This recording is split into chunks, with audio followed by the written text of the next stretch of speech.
Welcome, everybody, to the Tourism AI Network podcast. Today, we have kind of a special episode.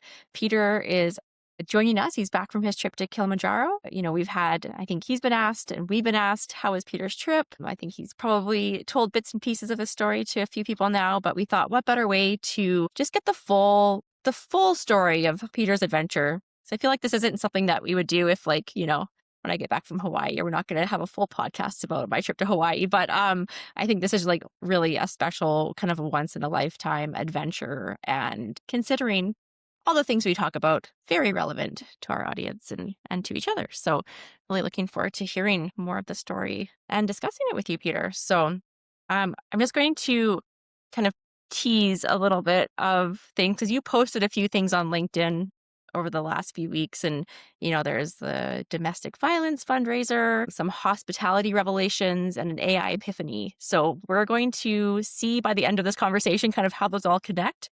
But let's just get right into like the start of it. Like, how did this whole idea come to light? How did it get started? Maybe we can start there. Yeah. Well, first of all, thanks for offering to do this episode. I always like to tell stories, and hopefully, we can learn a little bit about tourism, hospitality, and AI through some of these stories we tell. So, really, the this trip was actually planned by my good friend Nicola Dimitri Nicolaides, and he unfortunately had a very unfortunate domestic violence situation in his family that led to the death of his sister 2 years ago. Actually, we had the anniversary in Tanzania on the mountain. A very emotional day, and really, as he tells the story, after his sister was murdered, I actually reached out to him and said, "Hey, you want to just maybe go to hiking in the mountains or just get away." And he actually hadn't been hiking before, and so that was his first time hiking. And despite the fact that I think it was pretty challenging for him, I think it was also an experience that was changed his perspective a little bit and gave him a nice opportunity to reflect on life, and I think hopefully ignited a passion for climbing mountains. And so really that kind of led to this idea of going to do a fundraiser for domestic violence. And he decided, let's go hike Kilimanjaro. So he reached out to myself and a number of other people and said, "Hey, I want to do this hike in support of domestic violence."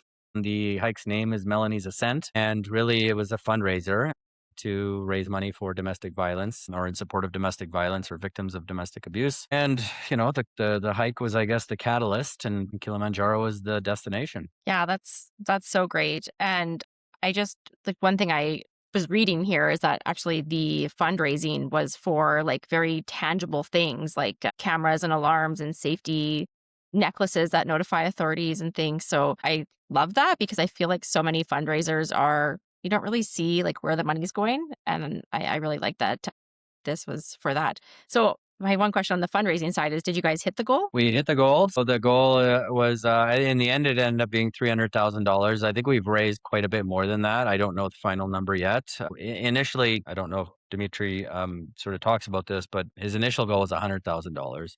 But we just crushed that early. And so then it became more, and then it became $300,000. And I did overhear on the trip that we were well north of that as well. So yeah, we really did well in the goal. And the program that you described there around some of that technology support for people in domestic violence situations, it's really a new program that's being developed in partnership with Fear Is Not Love. And so it's actually sort of an ongoing program. It's a brand new program that never existed. And so it's sort of hopefully will have more of a lasting legacy than just this hike. You know, I don't know where we're going to go or what's going to happen, but I do hope that this isn't the last opportunity to raise money for this, but hopefully it was the first. It's great. So Everest is next. I joke. Not sure about that one.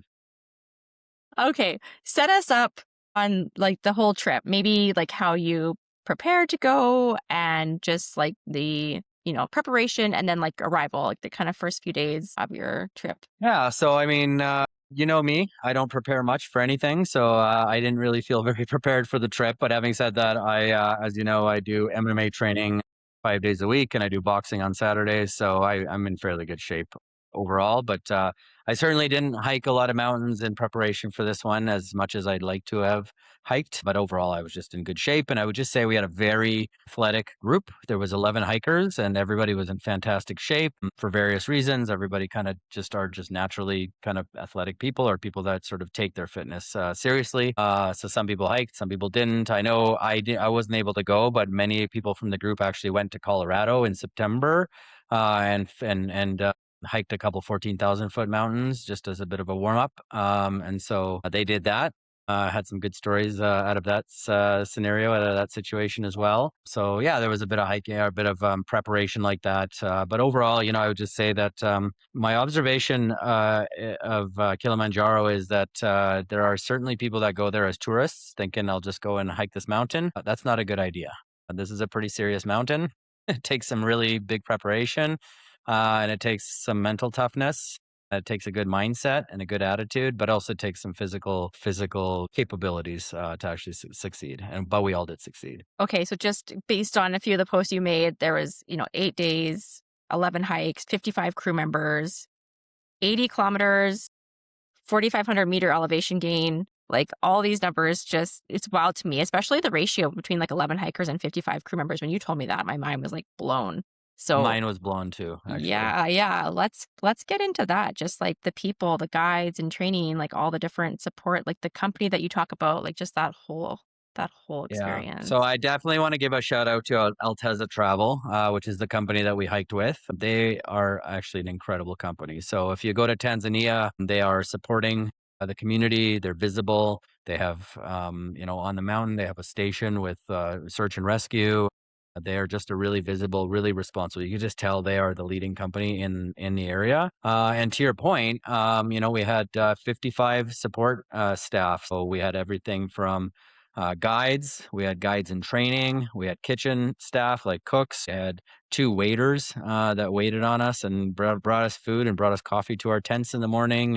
And there was people that were carrying portable toilets. There were people that were just there to be porters and carry all of the things, all of the food. It's actually just an incredible operation. And what I'll tell you about my experience there is, first of all, the people of Tanzania are amazing. It's actually one of the safest countries I've ever been to in my life. I've never once felt threatened by a single human being in Tanzania. It was really incredible. And, I just want to mention that because, you sort of, you go on the government websites and they talk about all these things that can happen, and hear of Africa and it's dangerous and all this kind of stuff. And I'm sure there are very many different dangerous places and situations, but this is a country of proud democratic people that are just they're just full of love. And they, like, to have somebody literally carrying, I don't know, 80 to 100 pounds on their back, running past you and thanking you for being there so that they can support their families. That happened to me many times a day, not just once, like many times a day, running past me with all this weight, thanking me for the opportunity to support their families because we're there. So it was really actually heartwarming. It actually makes me want to tear up just thinking about it, because these are people that, truly value tourism, and truly value the impact that tourism has and their ability to support their families. I'm going to tell you a story about Catherine, who is one of the guides in training, and she sort of befriended me early, and we got chatting. And every time Catherine, the guides in training, whenever we'd be at the end of a hike, they would come, maybe a couple hundred meters before the end of our hike and give us high fives and support us and make us feel welcome and, congratulate us, and then offer to take our bags if we needed, a little bit of extra help, whatever. And Catherine would always spend some time just walking with me one-on-one, and we would talk about her kids and we'd talk about her family. And I talk about what it means for her to be working on the mountain. And she tells me that it means that she can support her parents, she can support her grandparents, that her kid has a good education. I mean, it was really just a heartwarming experience. Yeah, it sounds like, we talk a lot about how tying this in, not really to AI, but like how, we can use that for tourism so that they can do the work that's, meaningful, which is that people facing. And so I feel like we also see it's hard to kind of fathom like how we can support these people. But I feel like in your situation, you are seeing like a very direct, very clear representation of that you are supporting this one person's like livelihood and their ability to support themselves and their families. And so one of your quotes from your post here of like, they had said to you, because you come to Tanzania to climb Kilimanjaro, we have meaningful work. And I feel like that is like, it really like hits. Like you don't feel that when you go necessarily to a hotel, like, oh, I'm supporting this person directly. But in that has to be such a different experience. It really is. And like you're literally hundreds of kilometers away from civilization of society. And, and again, I would just want to give some shout out to Altezza as well, because their corporate culture as an organization bred that. You can tell there was other tour groups there, and they weren't as kind and as nice and as generous and as, they just like,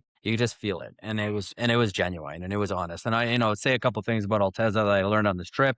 First of all, they're part of an organization. I forget the name of the organization, but it's an organization that basically is a sort of a commitment to pay your porters and your support staff a living wage, right? So, just a really responsible organization. All of their guides were unionized, right? And so, we were talking about that, and, the fact that they have meetings and a voice as guides, and they report back to their company, those types of things, right? And so, and what's cool about Altezza actually is that apparently it's a Ukrainian company as well, and so their head office is, I think, in Ukraine, and so they're also supporting, or they have workers from Ukraine in sort of this war-torn region or whatever. So it's just an overall company that goes so above and beyond, and does such a good job. And this is just a really good lesson for all tourism companies and all companies in general. Is there's things just like they have a language. They have traditions, they have sort of customs as an organization, and they repeat things over and over and over and over and over. And every single person repeats those things over and over, and it becomes their kind of mantra, and it becomes their sort of, call to action, or their cry, their whatever. And it's pretty cool. And so that's done on purpose, and you can feel it with every single person that's there with you. Yeah, you kind of were talking about like that cultural aspect of it with the singing and the dancing after those long days. Just the little things like remembering names and stories and just smiling and, being friendly after those grueling days on the mountain.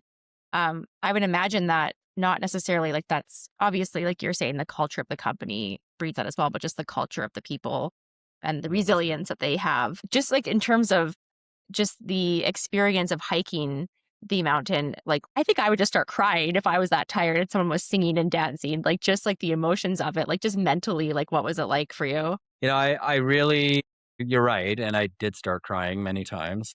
It was a very emotional experience. And, especially summit night, like you get to summit and they're cheering for you and they're high fiving you. Like you feel like you're all part of one big family. You did it together. They have this whole, they sort of say a line and we say a line. So it was like, one team, one dream. You know what I mean? Things like that. So they would just have these repetitive kind of different mantras that they would have you kind of, nonstop to the top, right? And then, you get to the top and they're just like one team, one dream, nonstop to the top, right? And like, and it just all 8 days, it's just the same, repeating the same kind of mantras and this. I mean, it's very spiritual, I'll just say, as an experience. And they've just done a great job capturing kind of the feeling. And to your point, like, man, you get to the top and you're exhausted, you have no oxygen, you have no nothing. And like, they're just like, they like genuinely so happy that you made it and that we made it together. And you just feel like it's like really, truly one team, one dream. You know what I mean? And it's quite incredible. Yeah. And, I want to tell you a story about when they, also just introduced themselves to us. And so, I think it was day two. We got to camp, we had dinner, and they were like, okay, we're going to do an introduction to the crew after, right? And then, so, we just kind of get there to the first camp, I guess, on day two. And, we're sitting in the mess hall where we eat and everything else. And then all of a sudden we hear kind of some singing outside and we're like, okay, I think that's our cue to go outside, right? Or we go outside and they're singing and they got their songs they're singing. And then literally they introduced every single person one by one, all 55 people to us. And then we had an opportunity to introduce ourselves one by one and kind of tell why we're there. And, the other thing that was really cool is the reason we were there for Melanie's Ascent and for raising money for domestic violence, I think really had an impact on them too. When they learned that, like it really bonded us, and they really, they actually talked about them wanting to create something for domestic violence, and they talked about how big of a problem that also is in Tanzania for women. So it was such a strong bonding experience. It's just something you can't ever replicate, I don't think, in any other scenario. You spend 8 days with these people and, to your point, grueling conditions, and everybody's on each other's side and everybody's on the same team, and really just like bonding at a level that's just really special. Yeah, totally. I'm going to tear up just thinking about it. It sounds special. Let's talk about technology in the mountain because I feel like, there was a few times where you were able to check in and send messages. I think there was maybe a LinkedIn post that happened while you were on the hike itself. And you also have a story about AI at some of the porters. So, I feel like when did that start happening? Like maybe 10 years ago or even 5 years ago, that would be not possible to have like a connection to the internet. So like, what is it like being on the side of Kilimanjaro and lying in your tent, putting a LinkedIn post up, like just Yeah. in terms of the juxtaposition of that, right? It's so different. Yeah.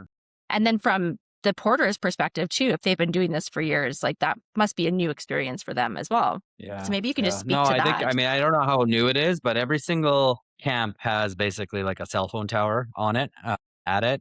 Now, it's not perfect internet by any stretch. So you got to be standing at this rock perfectly in this spot or whatever. And, you got to be moving around and finding the right connection and all that kind of stuff. But yeah, no, at points I had 5G internet, high speed, working amazingly. At points it was a little bit, it would drop suddenly, but basically from day 3 onward, there was basically internet at every camp of some kind, and pretty good internet for the most part. And all of the guides, all of the workers, it's interesting because you're up there and they're on the phone talking to their families and they're connecting. And I think it's so important. Obviously, these people, I was just thinking about, these people spend 8 days on a mountain with strangers, and then they go down and, in a lot of cases, because I was asking them and I said, so when's your next job? And we don't know. We go down to the mountain and we find out when our next job is, right? Like, very disruptive kind of like work environment from a family perspective, right? Like literally could go down and they're going up the next day, or it could be in a week or whoever. And so the ability for them to keep connected to their family was really important and was really endearing. All of them connected to their family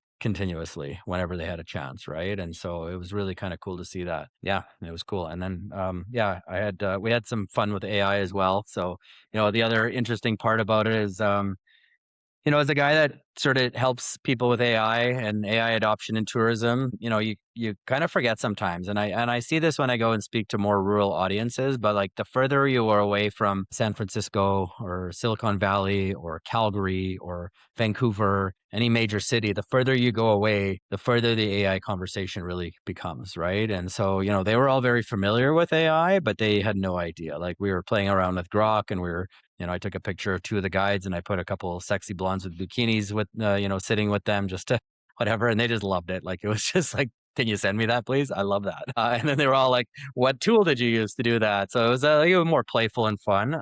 But, we did have a great conversation with them about just sort of like the fact that, you can't believe anything you see online. And even them, who are literally spending most of their lives on a mountain far from technology and far from society, kind of had pretty strong feelings about all of that and about sort of the fake news world and everything that's going on. And, the other thing that was interesting to me is I had some political conversations as well, because I am always interested in sort of not the local politics, but the geopolitics of the local area. And, I heard this about China and I heard this about it, and they were all very knowledgeable about what was going on.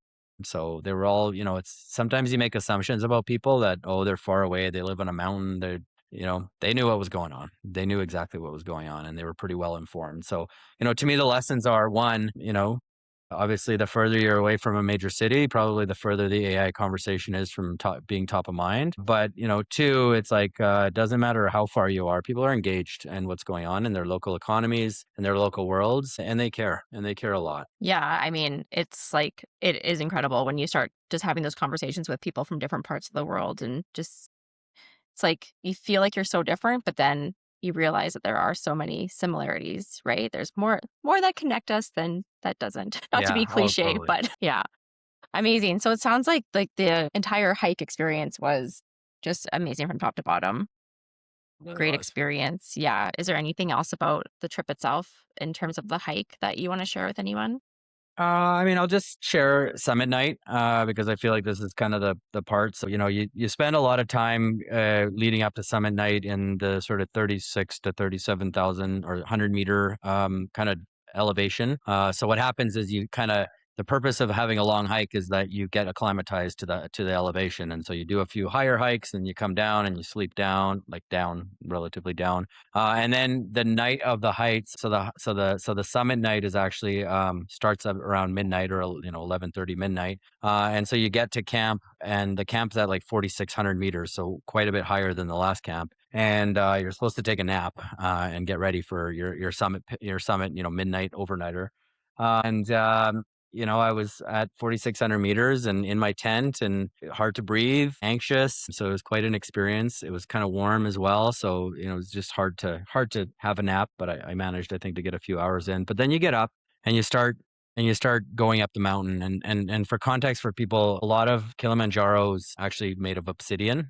So it's like a black obsidian, which is like a gemstone, and it reflects and it's shiny. And so you're walking up this thing and you only see kind of where your headlamp is pointing, and you got this shiny obsidian sparkling all over the place. And then you got, these people singing songs and chanting beside you and giving you sugar and giving you candies. And honestly, it is such a spiritual experience that, one of the guys on my trip was sort of saying, like, have you ever been in a clay, I don't know what they call it, but like a clay sort of dome where they, where like a shaman will, do some rituals and stuff like that. And it kind of feels like that experience, sort of like that. Very out of body experience, really cool. And then you get to Stella Point, which is the summit, or you think it's the summit. And so I actually had a fairly easy time of the climb until Stella Point. And then there's only about 200 or 300 meters from Stella Point to the actual summit. And that was the hardest 200 meters or 300 meters of my life that I've ever had to hike. And it just kept going and going and going and going. And I was like, this is really crazy hard. And yeah, so it kind of shocked me with just how hard the very, very end was. And it's actually, interestingly, it's called Stella Point. I learned this later on, is that the story behind Stella Point is that this is back in the day. A guy was hiking it with his wife, Stella, and she got really bad at altitude sickness when they got to that point. And she basically said to her husband, just keep going without me, like finish the hike. I'll be okay. I'll wait here for you. And he said no. And he that was the point they made it to. And then he took her down with him. So he didn't finish the hike that day. So that's why it's called Stella Point. So, I just tell you this story because there's all these such neat stories throughout the entire experience. And, it's called Stella Point because of this guy's hike with his wife, Stella, and the love he had for her and all this kind of stuff. Right. And so there's a lot of kind of mythical romantic storytelling and kind of neat stories throughout the whole thing, and it's pretty special. I love that. Can I just ask what made that last bit so hard? Was it like elevation, or just like the altitude, or like because you were so tired? Like, what was it that was so? I think it was the altitude. Like you're at the almost at the maximum altitude, and then I don't know, I just thought, for me, it was like, just got to make it to that point and then it'll be easy. Like that's the story I had in my mind. So mindset matters a lot. And they kept telling us that mindset matters a lot. You got to have the right mindset, right? And so for me, I felt like once I get there, we're pretty much there. It's easy. And then it was just like, man, it's just not ending. Like it just keeps going. And you're basically walking around this crater. That's the other thing that's neat about this mountain, is that I think it's called Shira Plateau. I can't remember. But anyway, so there was a point, so it's a volcano, or not an active volcano, but it's a volcano. And so there's this plateau that you sleep in one night that actually used to be higher than the summit of Kilimanjaro, but the volcano exploded and it became this big, basically this big, crater. And so it's this big, deep crater. And so it's just neat. You know what I mean? There's all these, it's 3 different volcanoes, and this one imploded and now it's this thing over here that's like this. And yeah, it's just cool. So even at the very top, there's a big crater. Yeah, it's just a unique, neat place. My last question for this part is, how stinky were your guys' tents at the end? Tents probably weren't too bad, but clothes, yeah. So, washing yourself with wet wipes for 8 days. There's only so much those wet wipes can do after time. So certainly, and I definitely ran out of socks. My socks were definitely not fresh. I had plenty of underwear, so that was good. But yeah, no, definitely our tents were fine, but the clothes were not okay, and my shoes were not okay. Just throw them out when you get to the bottom. Yeah. Oh, I love that. That sounds like such a great experience. Mm-hmm. I think we want to move to your flight home. How long was the flight? So we had a flight from Kilimanjaro to Paris, which I believe was 8 or 9 hours. And then from Paris, we flew to Amsterdam, which is an hour and a half. And then from Amsterdam to Calgary was, I think, another 8 hours or something along those lines. So very long.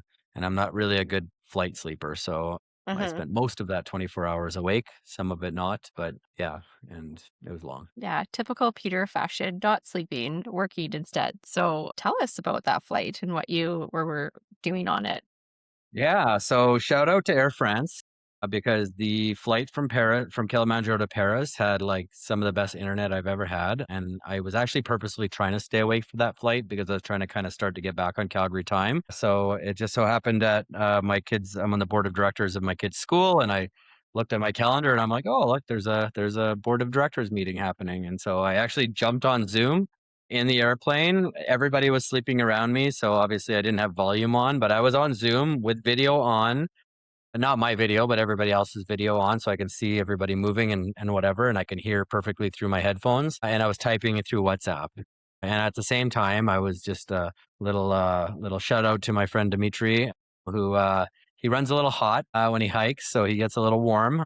And so I was actually at the same time I was making a calendar that we've been kind of teasing him on called Hot Hikes with Demetrius. So I was literally on Zoom, on WhatsApp, on my earphones, using Claude AI to make a calendar on my phone, all on my phone. Like it was incredible. And so, to me, it was just sort of like coming off this mountain where, there's not really a ton of technology, although there's actually more internet connectivity than anywhere else in the mountains in the Alberta Rocky Mountains, for example. So, just putting that out there. And I'm on this airplane and I'm like basically fully vibe working and on a Zoom meeting. Like, wow, okay. So like that to me was really like, okay, we've reached a new place in the world when it comes to tech, and we've reached a new place in the world when it comes to connectivity. And so I really do think for me it was a precursor to what's coming, which is actually, I tell people all the time, my dream in life is to be able to vibe work while climbing mountains. And so, we didn't quite get there on the mountain climbing, but I certainly vibe worked on flying home from climbing mountains. So we're almost there. Yeah, that kind of actually reminds me of the blog post we did a little while ago where when you taking your dogs for your walk and then you're, vibe working while on a walk, right? Like I could see that kind of being the future of, you're using your voice while you're hiking these mountains and AI is doing the rest for you, out in the cloud. And I think, yeah, for like planes or that kind of what you were saying about how you left the mountain and then went to the airplane, it's like you just experienced some like connectivity that I didn't think was really possible, like out there in the mountains. And then I look at like a plane and then you kind of have this perception of, oh yeah, there's like no connectivity there. So that difference is very interesting considering you're in an aircraft that is very advanced and yet Wi-Fi is a problem for them.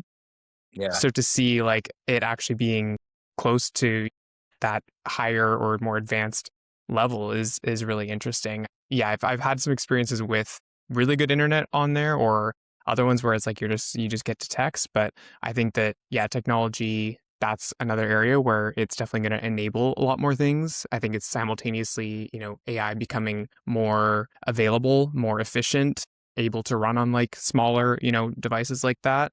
And then also technology pushing like the internet and connectivity in that way as well. Yeah, and I just want to give a shout out to Claude here because I literally created a post like a calendar with visuals, with date, like a full calendar, like a PDF calendar that's ready to be printed. Now I want to make some edits to it to make it even more funny than it is right now. But really, Claude nailed it in its first try. Again, on Wi-Fi on an internet 38,000 feet in the air and fast. Like it wasn't like slowing down at all. So I mean, what a time to be alive, right? We were talking, it's interesting because we had Todd Lowen, who's, I don't exactly know, but he's a minister of forestry and I think parks or something like that in Alberta. And, we were talking about, internet connectivity in the mountains with him a little bit. And, the interesting thing about it is that, while yes, we can make investments today to try to get there, at the same time, I think we're just going to get that connectivity through satellites and things like that, like globally very soon, right? So like, I think to me, we're probably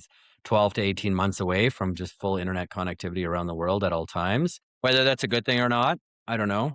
I saw some goodness out of it, but I also saw, it was funny. The guys were talking, they were briefing us before the summit hike, and they were talking about how when we take breaks, we got to be very efficient in our breaks. And then we got to, if you're going to go pee, go pee and then come back to the group and be ready to go. Because what happens in the hike is you got all these different groups all hiking together, and you pass somebody and then they pass you, and it's not easy to pass. Like there's very like narrow lanes and stuff like that, right? So it's like, okay, when we decide we got to go, we got to go. And he's making jokes. He's like, so, maybe when you go pee, don't also go like write your wife an email. He's like joking about it, right?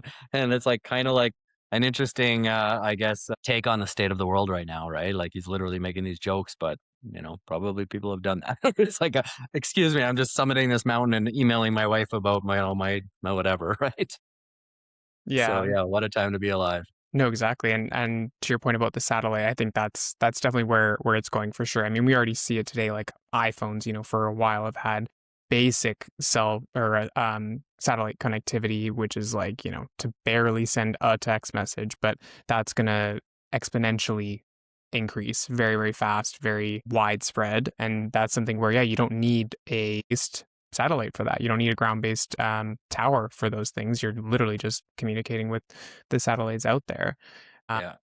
I am curious, like you used Claude Code, and we love Claude, and we're gonna get into a whole Claude thing in another episode. We would try not to make this one our Claude obsession episode, but I am curious, like how you found using Claude Code, because I haven't experienced using that specifically yet. Yeah, I found it to be just as easy to use as regular Claude. There's a little bit of a slightly different interface, but once you sort of get past the initial setup of that interface, works just the same. So in fact, better than even Opus 4.5. So yeah, no, it's a pretty incredible tool. And I know we were joking earlier, but I don't have a Mac, so I don't have Claude Cowork, but that's sort of now the sort of middle ground between Claude regular and Claude Code is really Claude Cowork, I think they call it.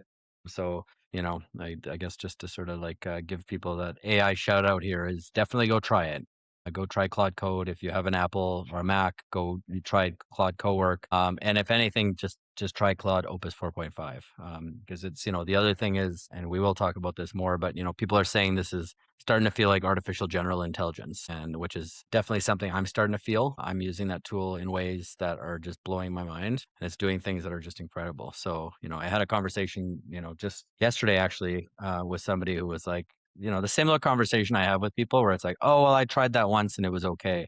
And it's like, yeah, but did you try it yesterday? Because that's how fast things are moving, right? Exactly. Yeah. If anyone says, yeah, oh, I tried ChatGPT, it's like, did you try it anything more than literally a week ago? Because if Yeah, not, then there's been like 12 different versions since you that's right. last used it, a month That's ago. right. And you have to be continuously kind of, finger on the pulse with this stuff. Exactly. Another one of your posts you made throughout this trip talking about AI specifically was, and your use of it in the plane was this analogy of using a Ferrari as a shopping cart if you're just using AI basically to Google search. And I really liked that analogy. I know I had posted something about that too, to kind of tie in or just to use that analogy as well, because I feel like that is probably the number one way that people are using AI is literally just to be Google searching things. And so I found that was a really impactful or powerful statement to kind of hopefully have it make sense for people of, okay, yeah, like you're using a Ferrari as a shopping cart. Like that's Yeah. crazy. Yeah. Yeah. And it's interesting. I'll just say, like, we had 11 people on our hike, and obviously you have a lot of opportunities for a lot of conversations, and you get insights in terms of there's many of those 11 people never use AI ever, never touched it. And whereas others from the same group, it's like, love it, play with it. But, such a broad, 11 people, such a broad use case and variety of experiences with the tools, right? And, it's really, to me, again, something I see when I go speak at conferences, something I see when I speak to people. And sometimes we're in our little bubble, right? And we're like, all we think about and play, it's all we talk about. And, to me, again, that just the further you get away from our little bubble, the more you realize just how like not relevant this is to people's lives, and rightly or wrongly, maybe we're wrong. I don't know. But, it just, yeah. And so I think it was eye opening for some of those 11 people when we were playing around. And, first thing I did when I got to Africa, like when, you land, there was like a picture of an elephant, or not a picture, a statue of an elephant. And I used Grok to like make it stand and bring it to life and look like it was like this grand thing or whatever. And, you know, there's some people from my hiking group that thought it was like a real thing. You know what I mean? And so, yeah, it's just like such a weird, interesting time to be alive with this, not only the abilities being so wide, but the people's use of it and knowledge of it and understanding of it being so wide, right? Like it's really broad and really out there. It's kind of interesting. Yeah, when you posted that to even our group chat, I know some of us were like, come on, Peter, just give us the real images. You're on a trip of a lifetime. We don't want AI for Yeah. this. Like eyes rolling in.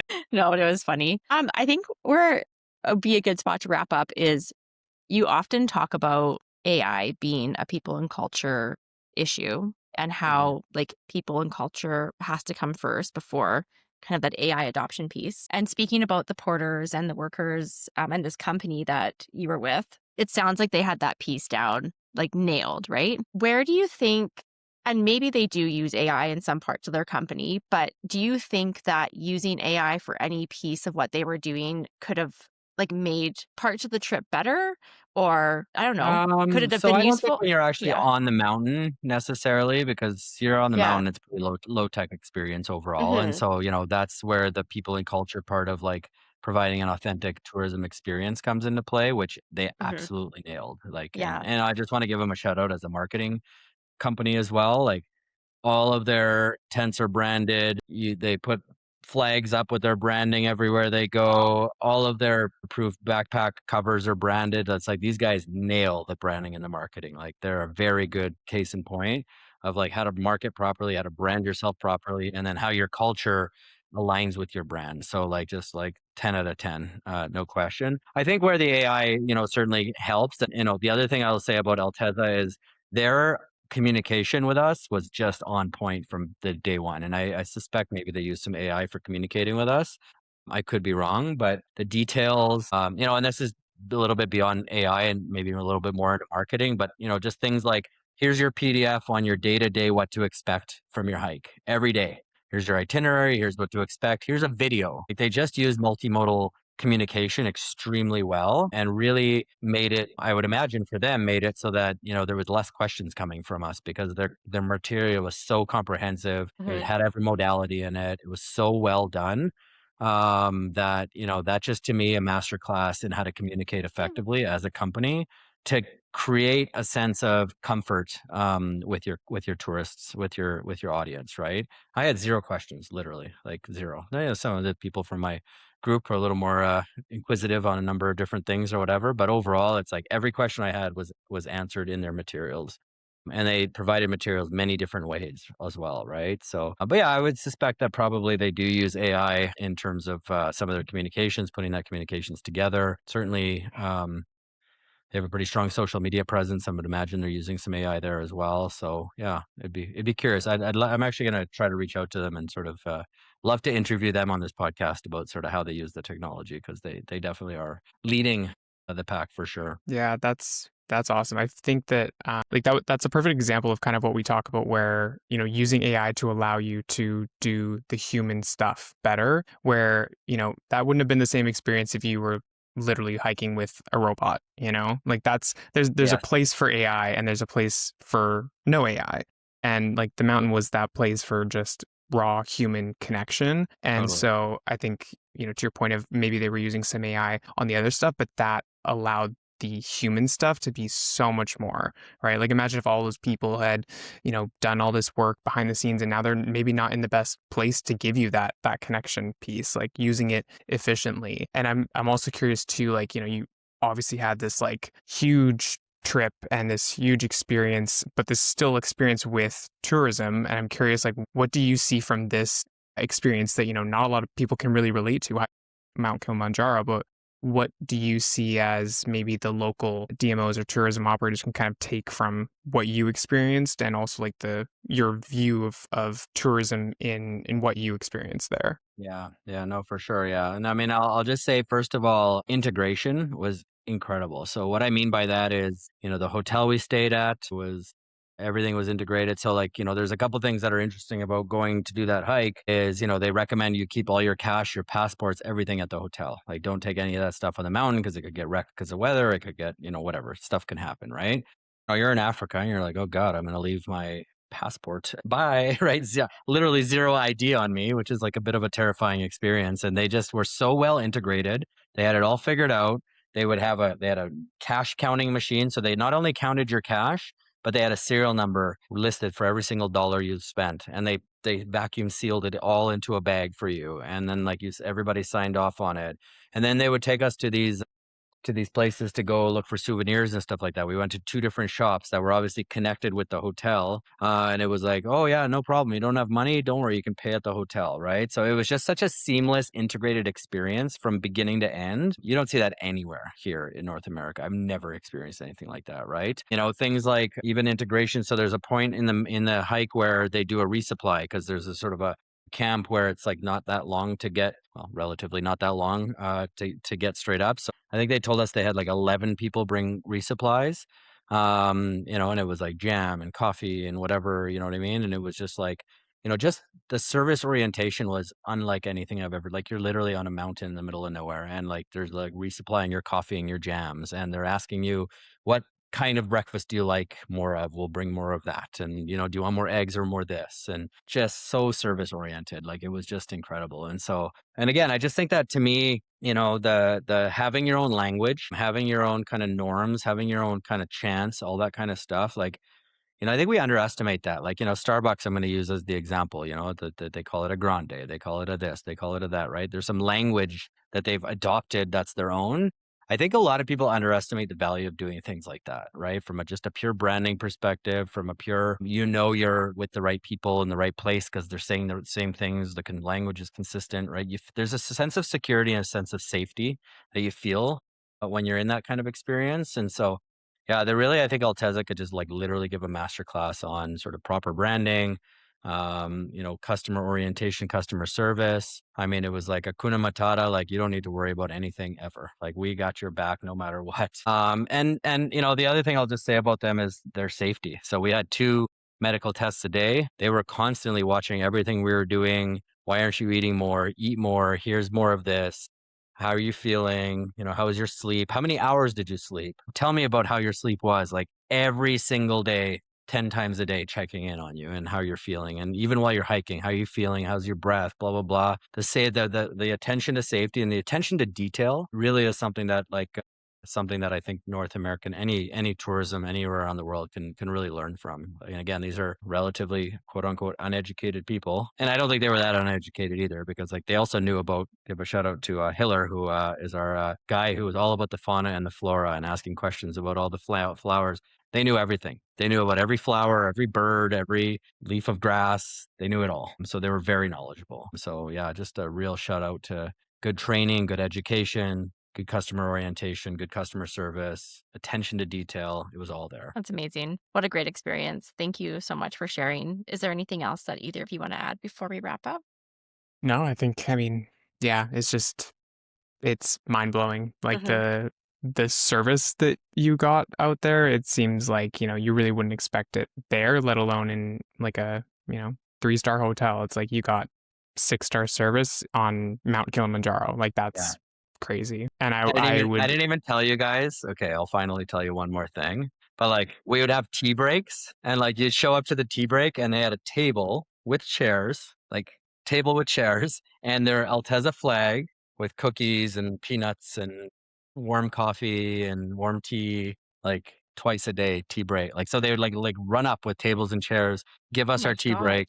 We'd have our tea break, then they'd run up ahead because our tables and chairs would be set up at the next camp by the time we got there. So like, yeah, it's just like man. it's just so next level. It's Just so unbelievable. hardworking too. I So yeah. mean, hardworking. Yeah. yeah, incredible. Like it Yeah. And just maybe all actually around. I'll just sorry, I got one more story to share now, No, but tell us. it's This is really the what tipping culture. And this is where I feel like I failed. The rest of my team did good, but they tell you, oh, you should think about bringing 250 to 300 American cash for tips. And there's a tipping ceremony at the end. And, so I was like, okay, so I brought $500 American. I wish I would have brought more because I would have tipped a lot more. But, just to give you a context, 55 people, $300 a piece. We did the math. That's about $6 a person per tip for 8 days of supporting you. And then we were asking them about how much does it cost to buy a beer in town? It's about American US dollars. So I just want to give a little bit of context of like, you know, this is what they're recommending as a tip. And they're incredibly happy and thankful for, obviously they get paid, but like It's not a lot of money, right? I wish I would have had 10 times more money to leave for them for tips because they deserved it all day long. And some of my fellow hikers certainly had a lot more cash and certainly left a lot of cash. But just to give you a context of, sometimes we were talking actually on the hike about, sometimes go to a restaurant here and they don't even remember who ordered which food and they have a minimum 18% tip expectation, or maybe 25, right? We got to get our heads out of our asses a little bit. I'm sorry, North America, and we got to reset our expectations. So that's my little lecture to everybody because these people really, really work hard and deserve a lot more than they got. We don't always. Yeah, tipping culture here is getting out of hand for sure. It's absurd. It Yeah. is. Yeah, no, sounds like, again, the people that we're helping were so hardworking and deserving, just like an incredible group of people. Yeah, and a great trip and story and experience. And thank you so much for sharing. And I think, yeah, I would love to see more pictures as well when you have time. So I think in the link for this episode, we will add the link to Melanie's Ascent, just Yes, for if please. anyone still wishes to donate to that. I'm assuming that donations are welcome at any point. And then, yeah, just a little word for those who are listening from tourism. It's like, I hope that they listen and are inspired by the porters and the people that were helping you on the mountain. And for leaders, take what you can from this conversation as well and just, stop treating transformation as a future project because it is happening now. Peter's time on the airplane can really attest to that. So, all good things happening. Everything's moving fast. But I think the heart of the journey in our conversation is just that the connection and the culture and the people, and it goes back to your message that you say all the time, people and culture first. And I think this is just more evidence of that. 100%. Yeah. Yeah, great. Well, thank you. And again, look forward to seeing more pictures and hearing more. But thank you for the conversation today. Thanks for the opportunity.